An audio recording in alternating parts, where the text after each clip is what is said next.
Luis Felipe nos anuncia que en un rato va a estar Xóchitl en Latinus. Propongo que no se me vayan de la sesión, no dejen la sesión por ella. Tiene cosas importantes que decir seguramente, pero la podrán ver una vez que el video haya sido grabado. Normalmente las intervenciones de Latinus son hasta de 2 horas, hay mucha paja, y por otra parte la postura de Carlos Loret la veo por lo menos ambivalente. Cuando sale con Broso, se vuelve una persona más crítica del narcosistema, pero cuando él está solo, hay columnistas muy serios que incluso lo han llamado el vendedor de silencio, porque solito él no tiene ni mucho menos la asertividad que tiene, a la cual lo induce Broso, el payaso. Él sí no tiene pelos en la lengua, lástima su trompabulario, pero el contenido de Broso es muy superior al de Carlos Loret, ¿sí? Es muchísimo más claro, directo, contundente, valiente, si bien pues con ese vicio casi nacional que es el utilizar palabrotas como la utilizan los de Atypical, o como las utiliza Max Kaiser. Yo jamás, a ustedes les consta que, es más, cuando alguna vez he dicho alguna es citando a alguien, pero de manera un poco velada. Yo crecí en un ambiente sumamente delicado, tanto en los modales como en las palabras, porque lo que más nos define como personas es el tipo de lenguaje que utilizamos, ¿sí? Entonces, a ver, comencemos nuestra sesión, y la titulé, como ustedes pueden ver en el flyer que envié, la titulé comenzando a rescatar, o comenzando la lucha por nuestra libertad perdida. Porque hemos perdido nuestra libertad, pero no crean que la perdimos el 2 de junio, no. Históricamente, como nación, México perdió su libertad, curiosamente, en el mes de junio de 1824, hace 200 años. Esa libertad nos duró muy poquito. Duró lo que Iturbide tardó en entrar a la Ciudad de México con el ejército trigarante, y lo que tardó en caer y después en ser fusilado a su regreso de Europa para salvar a México de la intervención tripartita de Inglaterra, España y Francia. Entonces, desde aquellas remotas épocas que parecen hoy, los buenos mexicanos tenemos que darnos cuenta de que tenemos los patriotas, los mexicanos de corazón nacidos, mexicano que no implica haber nacido en ese territorio, porque si naciste en ese territorio y tu acta de nacimiento dice que tu nacionalidad es mexicana, pero desconoces la historia de este país, entonces no mereces el nombre de ciudadano. Eres un simple habitante, eres un poblador, pero no eres un ciudadano, porque no puedes ejercer tus derechos, porque quien no conoce su historia le va a besar los pies al tirano en turno por haber perdido en la noche del tiempo, en el mar de su ignorancia, su propia identidad. Entonces esta identidad fue borrada poco a poco, pero seguramente fue borrada desde 1824. Ya estamos celebrando, o más bien no celebrando, sino lamentando el 200 aniversario del fusilamiento de Iturbide. Y salvo brevísimos periodos México no ha sido un país libre, ni democrático. Tuvimos un periodo breve con el famoso presidente sin mancha, de nombre José Joaquín Herrera, a principios del siglo pasado, del siglo XIX, allá por la década de los 30, en 3 breves periodos en los que él fue presidente por diferentes motivos. Después tenemos otro breve periodo de libertad más clara con el presidente Miguel Miramón, el presidente más joven de nuestra historia, el más heroico, el más valiente, el más valioso, y se puede decir el único no masón. Tampoco José Joaquín Herrera fue masón. Entonces,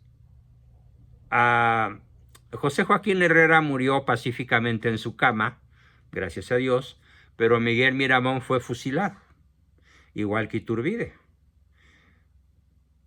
Y fue fusilado por orden de Juárez.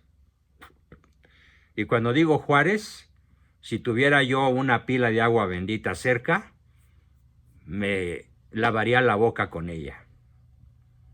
Porque es el príncipe de todos los demonios que han asolado este país, solo superado por malo en la actualidad. Después hubo un periodo muy controversial al que llamamos porfiriato. Y si algo de bueno tuvo el porfiriato, es que duró 30 y tantos años. Los que no saben historia odian a Porfirio Díaz porque se enquistó en el poder 30 y tantos años, hasta que, en cierta forma obligado, se embarcó en el Ipiranga y se fue a Europa.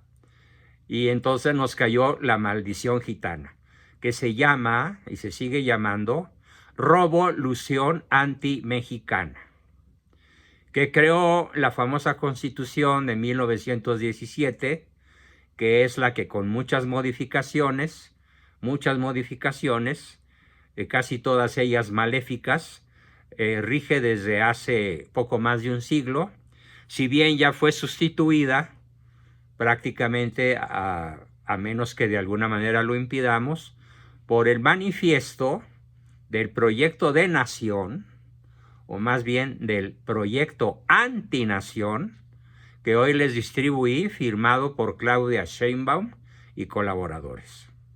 Brutal, bestial, de un grado de odio contra la nación mexicana, de un grado de odio contra el catolicismo, que si no somos capaces de maniatarla de alguna manera, e incluso, como lo plantea el mismo Max Kaiser, de echarla del poder, lo que yo espero es una persecución contra la Iglesia Católica. Los obispos han hecho circo, maroma y teatro para evitar esa persecución. Lo primero que hicieron, que yo pensaba criticar acremente, y que dejé pasar más de una semana después de este infausto suceso, que consistió en la felicitación que el Consejo Episcopal Mexicano le mandó a la Sheinbaum felicitándola por haber ganado la presidencia de la República. Aclaro, Claudia no ganó la presidencia de la República. La pusieron ahí. El operador político que la puso ahí fue, pues, el tipo que le da un beso y un abrazo tremendamente cercano, tremendamente afectuoso en público, yo diría hasta impúdico. Hace unos días, pues el lunes, que fue ella a visitarlo a Palacio Nacional y a recibir instrucciones. No fue a otra cosa. Ella ya tenía una semana diciendo que iba a llevar la fiesta en paz, que iba a escuchar a la gente, que iba a crear un parlamento abierto, que iba a invitar a jueces, magistrados, bla, bla, bla, ciudadanos, incluso empleados de los poderes afectados por la amenaza de desaparición que ha hecho el Pejelopostli, y saliendo de Palacio Nacional cambió totalmente su discurso y dijo en pocas palabras: la reforma va. Sí habrá diálogo, platicaré, pero la reforma va. ¿Y en qué consiste la reforma? Lo voy a estar explicando. Esta reforma no se puede hacer de un día para otro, ni de un mes para otro, pero el mes crítico va a ser septiembre, porque en septiembre ocurre una especie de conjunción de dos galaxias maléficas en el firmamento de México. López Obrador tiene un mes más de gobierno y el nuevo Congreso, con mayoría morenista en la Cámara de Diputados, tiene su primer mes de actividad. Y la Cámara de Senadores está a 4 o 5 miembros de tener mayoría calificada para obedecer las órdenes del tirano y hacer todo lo que se le pegue la gana a él, que son sus 18 reformas con las cuales daría sepultura para varias décadas a la incipiente democracia mexicana. Si volvemos a votar, será milagroso.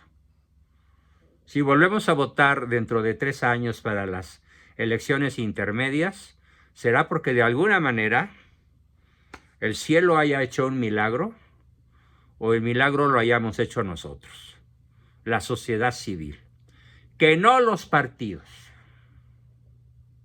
Yo ya estaba bastante decepcionado del PAN, ahora con mayor razón.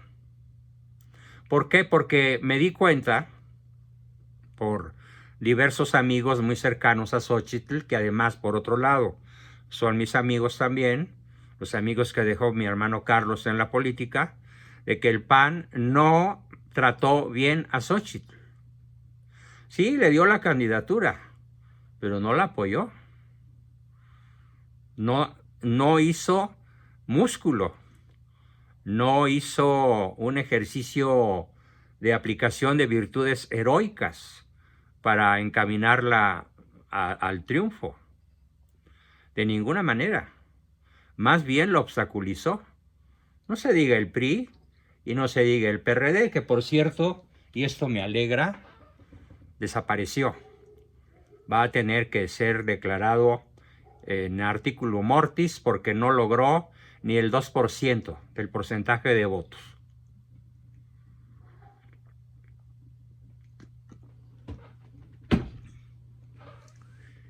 Y me alegra porque es un partido de izquierda. Y la izquierda, pues es la zurda. No puede haber una mano izquierda que sea medio de centro o medio de derecha. No. La izquierda es la izquierda. Esa imaginación de izquierda de centro es una vacilada, en la que muy pocas personas nos damos cuenta de que es un constructo idiomático, pero que no pertenece a una realidad específica, no pertenece al mundo real. No hay tal izquierda de centro. Tampoco puede haber una izquierda moderada, una izquierda que se use medio restringida por las fuerzas de la mano derecha. No, eso no ocurre. Pero bueno, entonces, ¿qué tenemos?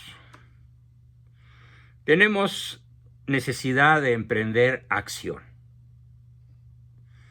Y en esa sesión, a pesar de que hace un par de horas no estaba seguro de poder bajar a estar con ustedes porque he tenido un día malísimo, no he logrado recuperarme de mi sistema gastrointestinal, seguramente porque aunque emocional e intelectualmente me encuentro en buena forma, tomándome sopas de mi propio chocolate, físicamente como que todavía no logro arrojar la brutal cantidad de toxinas físicas, moleculares, que me produjo más que el fraude, más que la elección de Estado, la traición de millones de falsos mexicanos. Porque es indudable que millones, muchos millones, no sé cuántos, pero sí bastantes votaron por la Claudia. Incluso personas de alto nivel académico, maestros universitarios, personas de cierto nivel de cultura, clase medieros, que tienen un buen trabajo, que ganan arriba de 150,000 pesos mensuales como funcionarios bancarios o funcionarios de empresas privadas, se fueron con la finta. Yo no sé qué les faltó, si conocimiento, si formación, si valor. ¿Qué les faltó? Lo seguiré analizando antes de dar un dictamen profesional al respecto. Pero qué terrible decepción me causó ver que México se hizo harakiri, sin desconocer el brutal efecto del fraude y el brutal efecto de la elección de Estado. Entonces ahora, ¿qué nos toca a los muy pocos millones? No sé, 3 o 4. Algunos dicen que no, que como 10. Yo no creo que sea ni el 5% de la población de este país que reúna varias características. Un catolicismo práctico, una cultura política, un conocimiento de nuestra historia y un compromiso con el bien común. Reunir esas 4 cosas en una sola persona es milagroso. Así que con esas características, los números son discutibles, entre 4 y 10%, pero de que somos una ínfima minoría, lo somos. Aún así, no son las mayorías las que han cambiado el curso de la historia. Desde la vieja Grecia, la antigua Roma, el Sacro Imperio Romano Germánico, las grandes naciones europeas, Francia, Italia, España, Alemania. Recientemente, como lo platicaba yo el lunes, en la Primera Guerra Mundial, un solo soldado cambió el curso de la historia de Polonia contra Rusia. Un solo soldado, lleno de valor, de heroísmo, de catolicismo acendrado y de entrenamiento militar de altísimo nivel. Así que, aunque seamos un puñado, todavía podemos cambiar el triste destino en el cual hoy México se desbarranca. Y curiosamente, tanto Broso como Carlos Loret, estaba viendo yo esta tarde un video que les recomiendo, que pueden encontrar en YouTube, y si no, yo se los mando, que habla de que ya estamos en el infierno. Loret y Broso visitan el infierno y hacen una crítica bastante severa y bastante aguda y bien fundamentada sobre lo que sucedió el domingo. Sin embargo, no hablan del fraude. No lo reconocen. No sé si por cobardía, por consigna, por amenaza o por qué. Pero el fraude, según grandes analistas políticos de primerísimo nivel, como por ejemplo este famoso Pedro Ferriz de Con y otros de su nivel, que son pocos pero existen, tienen suficientes elementos para señalar que sí hubo fraude, pero de una manera orquestado, que resulta prácticamente indetectable porque estamos en presencia de un fraude cibernético que se llevó varios años preparar. Seguiré profundizando en este asunto más adelante porque es un tema que hay que estudiar muy en detalle.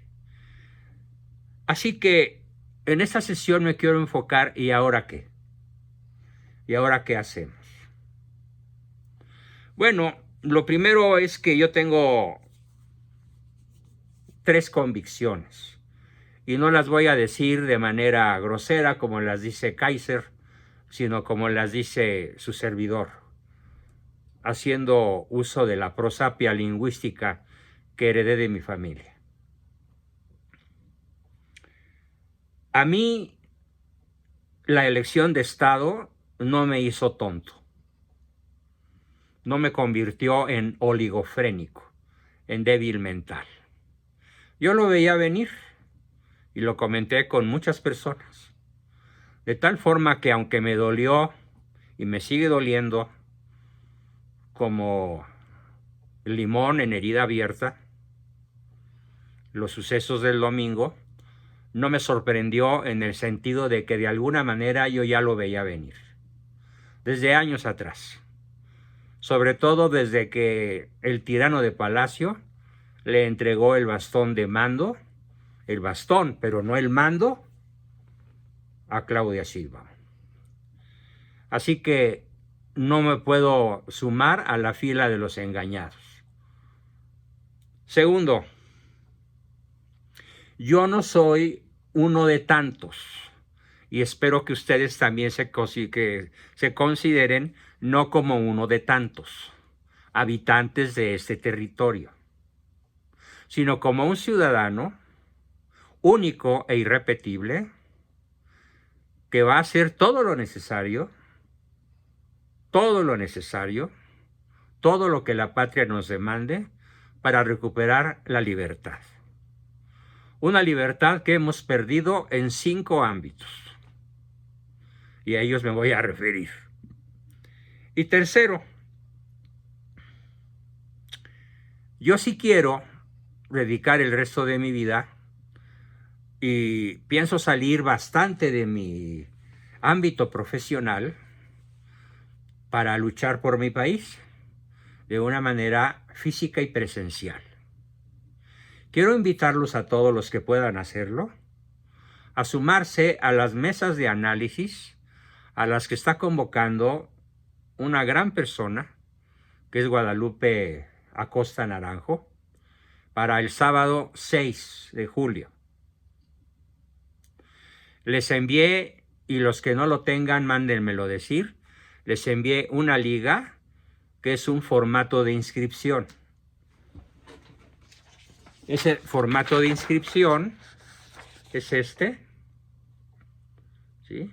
En donde ya están mi nombre, no me piden la dirección, solo mi nombre y mi correo electrónico, un pequeño donativo que puede girar entre 100 y 500 pesos, porque pues obviamente este movimiento no tiene prerrogativas económicas porque no es un partido político, es un movimiento de la sociedad civil, un movimiento que va a definir a partir de ese día 6 de julio qué acciones conviene seguir. Los 2 amigos míos, los 2 hermanos míos de Viva Cristo Rey, que todavía estamos en pie de lucha porque los otros 3 ya se pasaron al enemigo. Se pasaron al enemigo Gisbeleni Gallardo, Brenda del Río y el falso cura Daniel, que ni sacerdote es un engañabobos. Quedamos Jaime, Mario y yo. Y los 3 ya nos inscribimos para estar presentes, físicamente presentes en la Ciudad de México, en un lugar que será anunciado pronto por este líder que es Guadalupe Acosta Naranjo, para decirnos en dónde nos vamos a reunir el día 6 a partir de las 10 de la mañana, para que en mesas de trabajo, puede haber muchísimas, no lo sé, no hay una predicción de cuántos vayamos a poder estar ahí, pero las mesas de trabajo creo que van a estar divididas en grupos de 8 a 10 personas, con un líder de minigrupo, con un objetivo común. ¿Y ahora qué hacemos? Así que si yo a mis casi 82 voy a salir de la comodidad de mi oficina, de la comodidad de mi colonia, donde tengo todo lo que necesito a menos de 1 kilómetro de distancia para ir, así sea, al otro lado, al otro extremo del valle, para asistir a esta, de manera presencial, a esta importantísima junta. Espero que a aquellos a quienes las distancias, el tiempo, el dinero y otros factores fundamentales no se los impidan, ojalá nos puedan acompañar.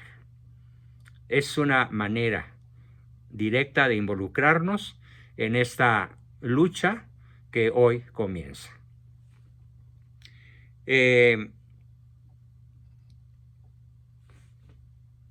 Hay 5 ámbitos en donde vamos a pelear por nuestra libertad.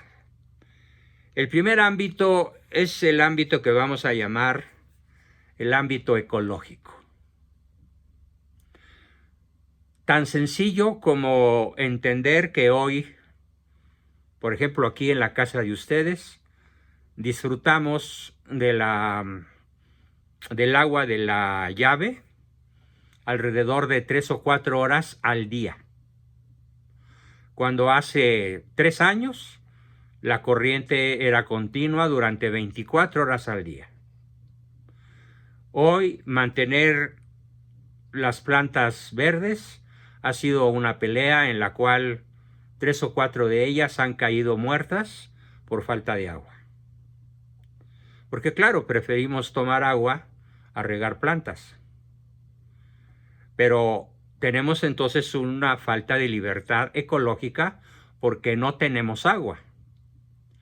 Pero no es que no tengamos agua,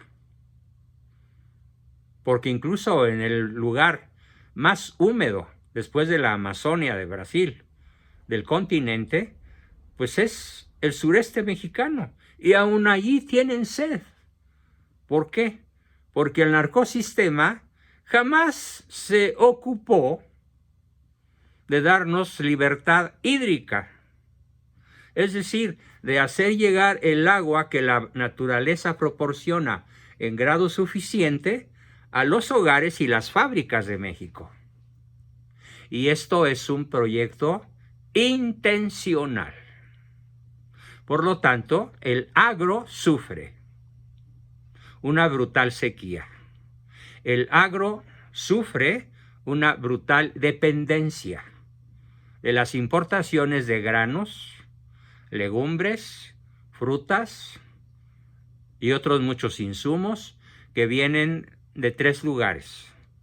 Ucrania, sí, país en guerra, sigue exportando extraordinarias cantidades de todo lo que su campo sigue produciendo. Argentina y Estados Unidos. No sé cuál importe o exporte más a México, probablemente Estados Unidos, pero las exportaciones ucranianas y argentinas a México son tremendamente valiosas, tremendamente abundantes.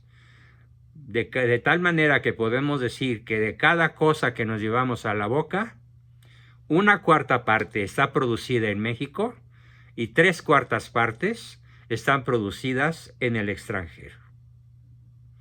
¿Es o no esto una forma de tiranía? ¿Es o no esto una pérdida de libertad? Claro que lo es.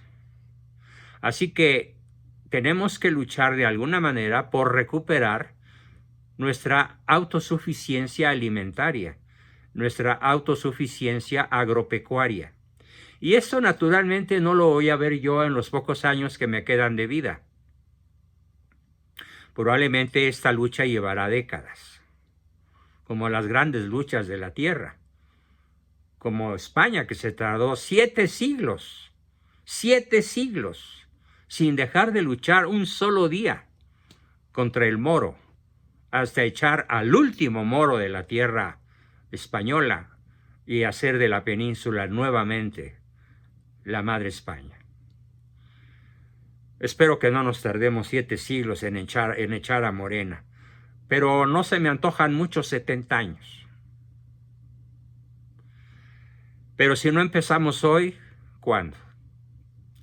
El segundo tipo de libertad que tenemos que recuperar es la libertad física, la libertad biológica. La libertad biológica que comienza con el perdido derecho a la vida.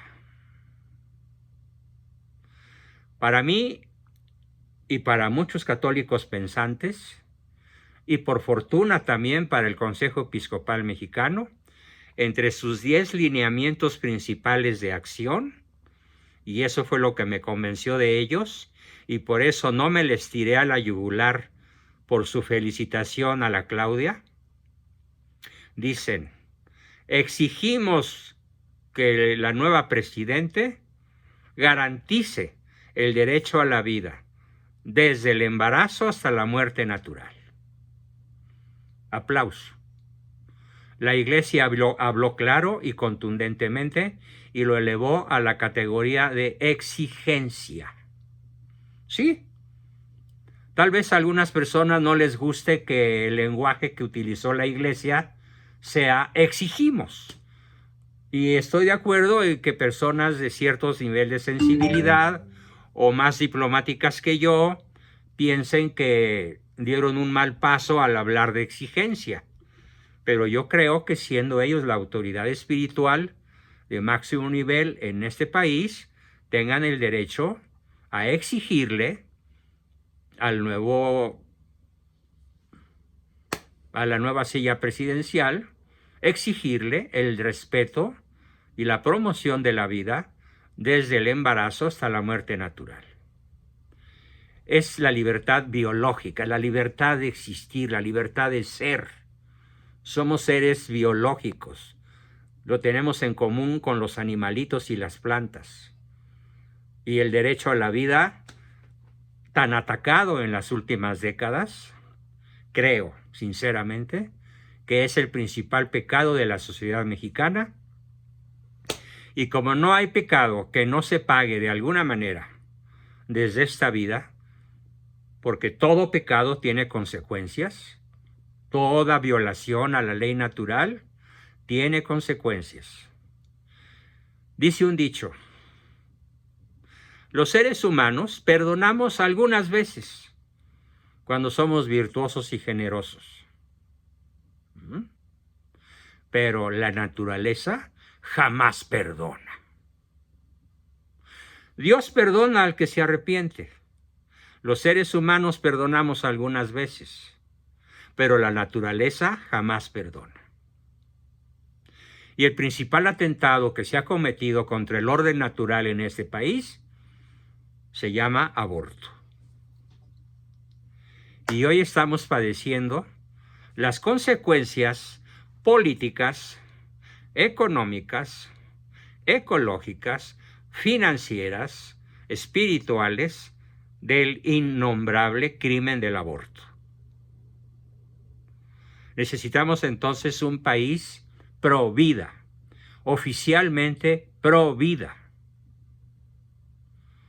que de manera explícita, vibrante, valiente, valerosa, audaz, desde la más alta esfera de gobierno, exija y defienda el derecho a la vida del nonato hasta su muerte natural.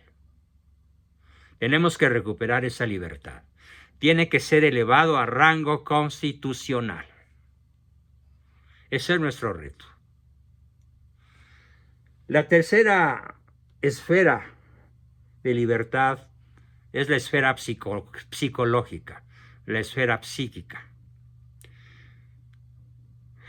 Incluyéndome. ¿Cuántos mexicanos hemos sido decepcionados? Nos hemos sentido traicionados.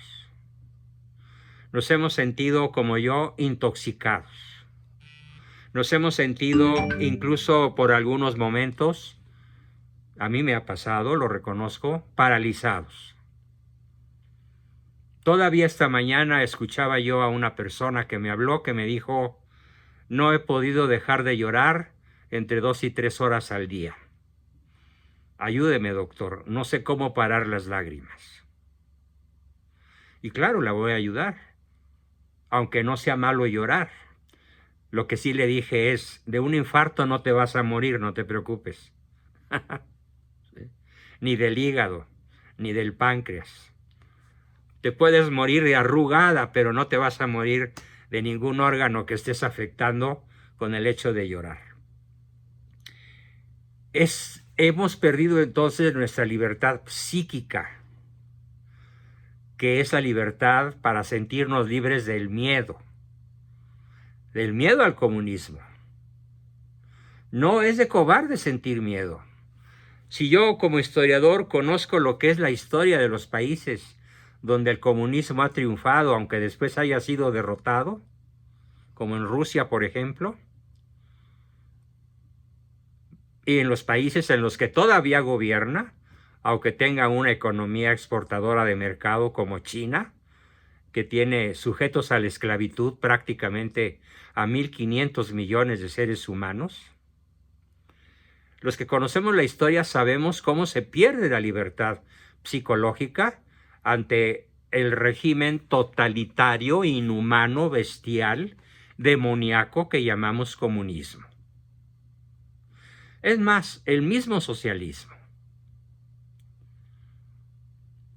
Y luego, desde dentro de la esfera psíquica, tenemos también la pérdida de la libertad, de libre albedrío.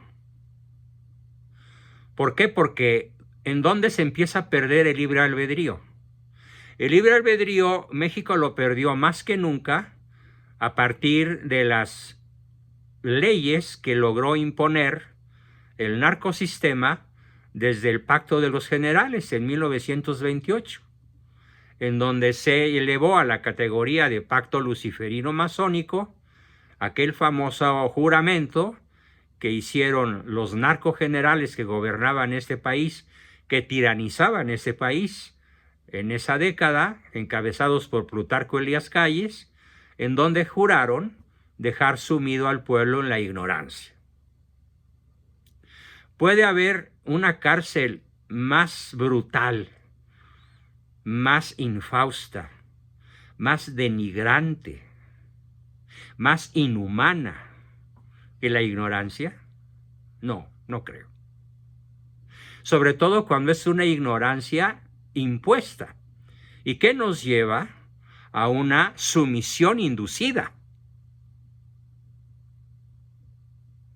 Y esto implica la pérdida de la libertad psíquica en la esfera volitiva, incapacidad para actuar en la defensa del bien, en la proclamación del bien, incapacidad para actuar en el combate al mal, y a la vez que somos presas del miedo, la ira, la decepción, la cólera, la tristeza y todas las emociones negativas de las que hemos sido víctimas los ciudadanos conscientes, patriotas, a partir de esta brutal guadañazo asestado. De hecho, hay una caricatura de Claudia excelente, donde aparece de cara a un ejército de zombies, portando la banda presidencial con una guadaña que blande entre sus nervudos brazos. Una guadaña. Ese es el tercer ámbito de la libertad perdida. Tenemos un cuarto ámbito de la libertad perdida y es el ámbito social. Y en el ámbito social pues está la amenaza del narco. Es la primera fuerza social hoy, el narco. Es el cogobierno. Es más, ya no sabemos distinguir entre los narcotraficantes y los gobernantes, porque ahora se puede decir que son narcogobernantes o gobernantes narcos. Hemos perdido a manos del narco la libertad social, porque el narco llegaba a las casillas y con su sola presencia, aunque no robaran urnas, aunque no dispararan a algún ciudadano inerme, su sola presencia intimidó a millones de personas, sobre todo en el sureste. Hay una caricatura de un diario alemán en donde está Claudia rindiéndole homenaje a una pandilla de narcos que le dan la bienvenida a la silla presidencial. ¿Quiénes la ocuparon primero? Ellos. ¿A quiénes sentaron ahí? A ella. Y ella lo sabe. Y hoy lo confirmó. Voy a continuar con mi política, con la política del señor presidente don Andrés Manuel López Obrador, de abrazos, no balazos. ¿Eso qué quiere decir? Que el narcotráfico podrá seguir operando a sus anchas, con absoluta impunidad. Ahí la tienen, de cuerpo entero. Con eso se pinta sola la pérdida de la libertad social. El narco gobierna, el narco manda, el narco es impune, no hay justicia. Y aquí les va probablemente el momento para mí más desagradable y que más malestar me produce. ¿Ustedes saben por qué quiere el narcopresidente? Porque es un narcopresidente, como se lo gritó en el Zócalo la Marea Rosa, que mágicamente desapareció el 2 de junio, que no votó el 2 de junio. Cosas veredes, mi Cid. ¿Saben por qué quiere él que sea el pueblo bueno, el pueblo sabio, el que nombre jueces, magistrados, ministros, miembros de la Suprema Corte, del Poder Judicial, etcétera? Porque a mano alzada, el pueblo sabio va a votar por fulano, mangano o perengano. Pero ¿por quién va a votar el pueblo sabio? Por los narcotraficantes. Para que ninguno sea extraditado, como los chapitos a Estados Unidos,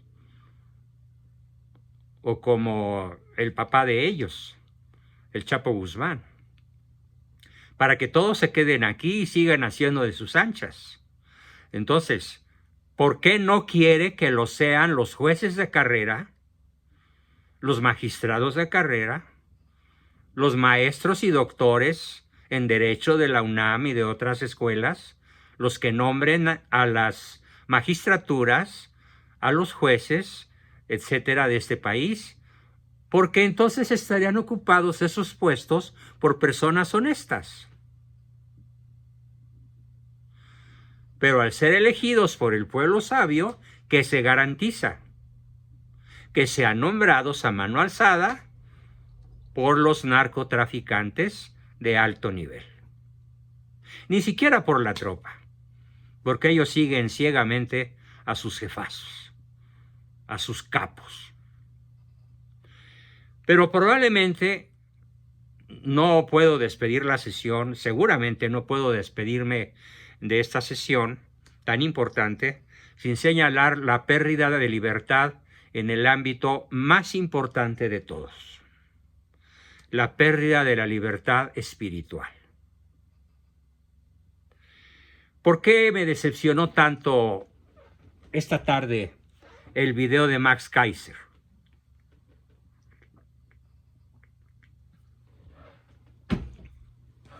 Comenzó muy bien y de pronto le da la palabra a una chica de buen ver que habla de que estamos sometidos a los demonios, pero se apresura a aclarar: no me refiero a los demonios en un sentido religioso. Y Max Keiser le dijo: sí, claro, no es un problema religioso. ¿Qué? En esos momentos terminé de ver el video. ¡Pum! Hasta ahí llegué. No puedo aceptar que una persona de la categoría intelectual, de la fama, del arrastre que tiene el señor Keiser, ignore o se niegue a reconocer que, como lo dijo San Pablo, esta no es una lucha contra la carne. No es una lucha contra el peje, contra la Claudia, contra su horda, contra su piara de depredadores. Es una lucha espiritual. Es una lucha contra los espíritus malignos que vagan por el mundo para la perdición de nuestras almas. Ahí está el verdadero terreno de la lucha. El que ignora esto, aunque tenga éxito en los otros 4 aspectos, perdió la batalla. Pongo un ejemplo muy sencillo. Imaginen ustedes un médico que logra sanar el páncreas, el hígado, el corazón, los pulmones de cáncer de su paciente, pero no puede vencer, no puede eliminar, no puede extirpar el cáncer del cerebro de ese mismo paciente que ya está curado del páncreas, del hígado, del corazón y de los pulmones. ¿Qué acaso no morirá ese paciente tarde o temprano con el cerebro infestado de cáncer? Como murió el tigre Azcárraga, el papá de Azcárraga Dayán, el presidente actual de Televisa, murió de cáncer en el cerebro. Irremediable, implacable, feroz. Y lo sé porque en esa época yo era asesor de Televisa, en un programa de introducción a la ética, que en cuanto llegó el jovenzuelo me puso de patitas en la calle. Entonces, queridos amigos, esta es una lucha espiritual. Lo planteé desde el lunes y lo refrendo hoy. Hemos recorrido los 5 ámbitos de nuestra lucha. El ámbito ecológico, el ámbito físico o biológico, el ámbito psicológico, el ámbito social, pero el más importante de todos, el ámbito espiritual. Y la única garantía de que en este ámbito podamos realmente tener éxito es la práctica incesante de la oración, la visita frecuente a los sacramentos, la práctica intensa y frecuente de la penitencia y 2 elementos que no quiero dejar de citar por su enorme importancia. Hoy declaro que entramos en una nueva fase de formación. Formación. Voy a estar invitando a todos mis grupos, a todos mis pacientes, alumnos, seguidores, a ver videos, a exponer su punto de vista, a discutir conmigo por los WhatsApps o por teléfono o presencialmente, en una labor formativa que va a ir más allá de los cursos de lunes, miércoles o viernes. Quiero dedicar mi tiempo entero a formar líderes de acción, formar líderes que estén dispuestos a la acción. Y naturalmente esto pasa por la lectura. Otra tremenda debilidad del video de Max Kaiser es que ofrece libros escritos por escritores no católicos, ni siquiera cristianos. Cuando en realidad lo primero que yo voy a recomendar que leamos, es la encíclica Rerum Novarum de León XIII. Escriben en su buscador, cualquiera que este sea, encíclica Rerum Novarum, la bajan y les dejo de tarea, por favor, que empiecen a leerla de aquí al viernes. Y el viernes voy a comenzar por preguntar qué entendiste de lo poquito o muchito que hayas leído de esta encíclica social de León XIII. Y también voy a recomendar la lectura del Catecismo de la Iglesia Católica en lo que tiene que ver con la doctrina social de la Iglesia Católica, para que entendamos la enorme importancia, la enorme obligación que tenemos los católicos, y aun los no católicos, pero que sí sean creyentes, de dar la batalla en el orden espiritual. que es, repito para terminar, el más importante de los 5 ámbitos que hoy he planteado, como comienza la lucha por recuperar nuestra libertad perdida. Una libertad perdida hace 200 años, a la que le acaban de poner la palada de tierra final y la lápida. Pero no fue Claudia Sheinbaum la que ganó las elecciones. Un voto por Claudia fue un voto por el Pejelopochtli. Un voto por Claudia fue un voto contra México. Fue un voto contra la Virgen de Guadalupe. Fue un voto contra Cristo. Fue un voto a favor de la ignorancia. Un voto a favor de la esclavitud en lo ecológico, en lo biológico, en lo psicológico, en lo social y sobre todo en lo espiritual. El viernes, en nuestro taller de historia, voy a ser mucho más concreto sobre cuáles pueden ser nuestros ejes de acción, en qué ámbito nos podemos mover. Hay muchos, hay cuando menos 10 esferas distintas, complementarias todas entre sí, entre las cuales nos vamos a poder mover, unos más que otros, unos con más conocimientos, con más talento, con menos talento, pero todos con igual entusiasmo. Nos dice Luis Felipe González, OP, que ya envió a varios la encíclica Rerum Novarum. Muchísimas gracias, es un maravilloso obsequio. Mientras platicamos en nuestro siguiente periodo de preguntas, respuestas y aportaciones, entren al chat del grupo, al chat del Zoom y bájenla por favor a su tablet, a su celular o a su computadora para que todos la tengan a la mano y la comiencen a estudiar lo antes posible. Por favor, es una tarea que no podemos dejar a un lado.